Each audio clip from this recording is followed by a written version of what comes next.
Now that the draft and most of free agency are behind us, the Ravens' 2024 roster is really starting to come into focus. But as Eric DeCosta likes to remind us, the games aren't played until September, so there could still be some moves on the horizon.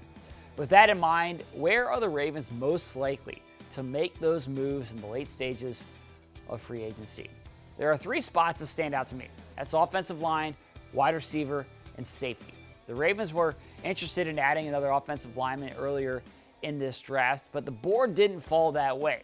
Now they're going to give young players like Andrew Voorhees and the second-round rookie, Roger Rosengarten, chances to win starting jobs on this team.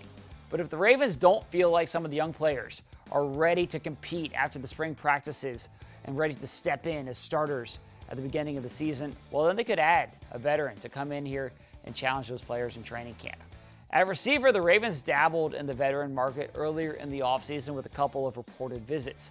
Now, they did go and add Devontae Walker in the fourth round of the draft, and he has a ton of talent and potential. But the Ravens still may want to add another veteran in the mix there at receiver for depth and competition. So I am not ruling out another wide receiver getting added to this team. And then at safety, the Ravens still have to replace Geno Stone. He played a huge role for this team last year before signing with the Bengals in free agency. Now, the Ravens do have Darius Washington. They drafted Sanusi Kane in the 7th round. But there are still some really accomplished veteran safeties sitting out there on the free agent market. If the Ravens think they can get a quality vet at the right price, then they may add some competition to that room ahead of training camp.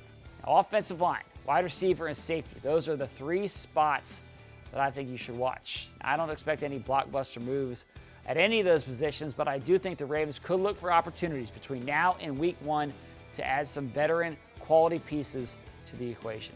And as we're talking about the roster composition, we do have a new episode of the Lounge Podcast dropping tomorrow morning, where Ryan Mink and I will do our way too early 53-man roster prediction now that the draft and the initial waves of free agency are behind us. Check that out wherever you get your podcast.